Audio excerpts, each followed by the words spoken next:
For me, the peace testimony is essential. The peace and equality testimonies go together. If we're all equal within the divine spirit, then we don't kill, we support each other for full life. Because I believed, even before I was a Quaker, that the divine spirit lives in everyone, that killing another human being is wrong. I oppose the death penalty. I certainly oppose war, and all we have to have is evidence. Look what's going on in Gaza. Look what's going on in Lebanon and the West Bank. Look what's going on in Ukraine. Innocent lives of men, women, and children being destroyed for what? That's really what led me to Quakerism. In my life, the peace testimony oscillates from the micro to the macro. An example of where the peace testimony is individually bound for me is my mindfulness work. Different ways to engage and interact with myself in positive ways, and making sure that I am within myself peaceful, shutting down negative thoughts, finding lessons instead of feeling like a failure. That's peace within me. If you feel peace within yourself, that's the great thing what I am experiencing currently. Whether there is a issue in family, issue in church, issue in meeting, issue in office, but within myself, I feel peace. So from that power, I will try to fix the issues outside of me. Sometimes I fail. That's okay. Being fail, okay. You do the mistake, that's okay.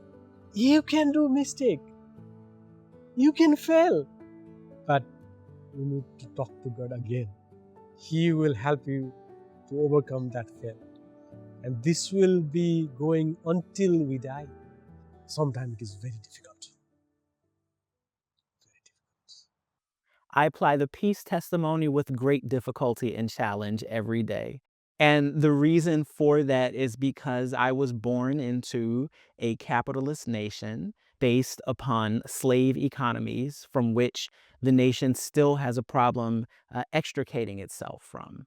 The peace testimony is also something I grapple with because I am descended from people who were victimized by the transatlantic slave trade, by racism, by Jim Crow laws. I am descended from rapists.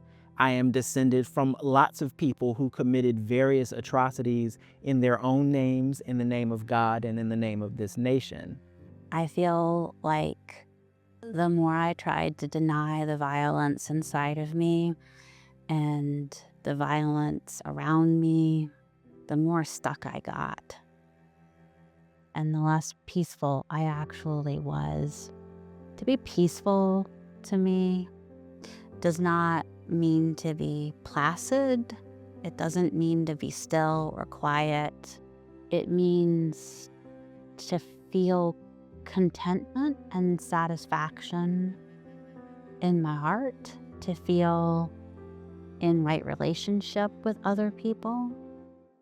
I do apply the peace testimony in my all activity works. Sometimes even if I get a phone call from someone who is harassed, I will stop what I'm doing and I said, I needed to go and support and comfort that person.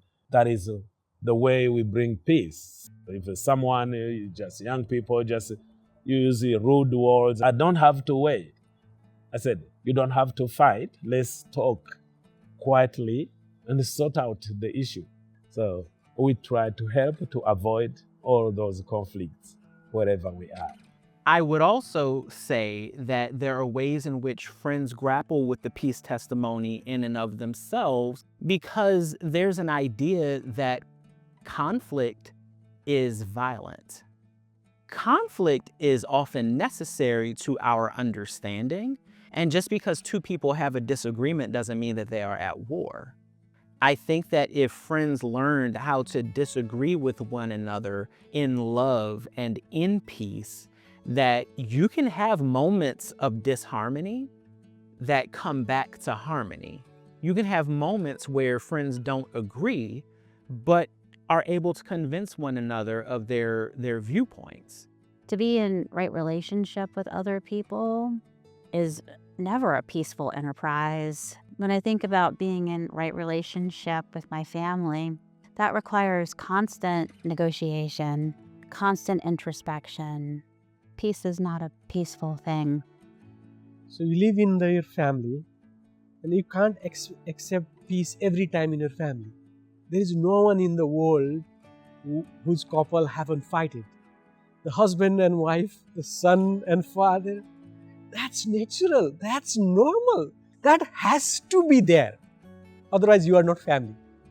Even as a Black man in America that was raised on playing the dozens, if you will, one could say is the art of the insult. But not only that, in the gay communities of color, there is shade, there is reading, and these things happen in Black communities as a way of surviving the violence that has been foisted upon us by the society at large. There are ways of being that don't feel peaceful when you're outside of the group, but that feel very much like home when you're inside the group. I don't feel that I have to turn that off when I'm in Quaker spaces, but I am judicious about when and where I engage with others on that part of my personality, my background, my ways of being. I practice in my everyday life, unlearning the violence that might have crept into habits and use of language, questioning where harm might be perpetuated, and then changing the way I act and speak to be harmless in what I say and do. And at the same time, in recent years, I felt that peace when you look at community. But I also really consider like the community level of peace and what that looks like. It might be something as simple as really taking the time to talk to someone in my community as I am grocery shopping, someone in the same aisle with me, having that moment of, so what you gonna do with that spice? A piece of peace is the more connections we can have, the more teeny little strings there are from me to you to this person to that person. Peace as a testimony, as a founding and grounding place for us to do our work, reminds us even of why this work is important.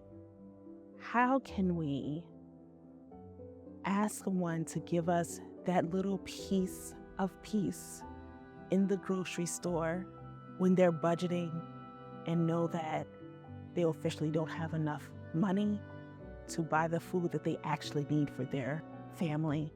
Our work at all of those levels affect our peace testimony. It is about the way we engage with ourselves. It is about the way we engage with others. It is about the work that we do to ensure that the larger community and the larger world can have peace. Thank you for watching this episode of QuakerSpeak. If you like this episode, please leave a comment and a thumbs up so we can reach even more friends. For more videos, click this playlist here. To subscribe to QuakerSpeak, click this here. And to support us, click here. Thank you so much for watching. Happy Friday.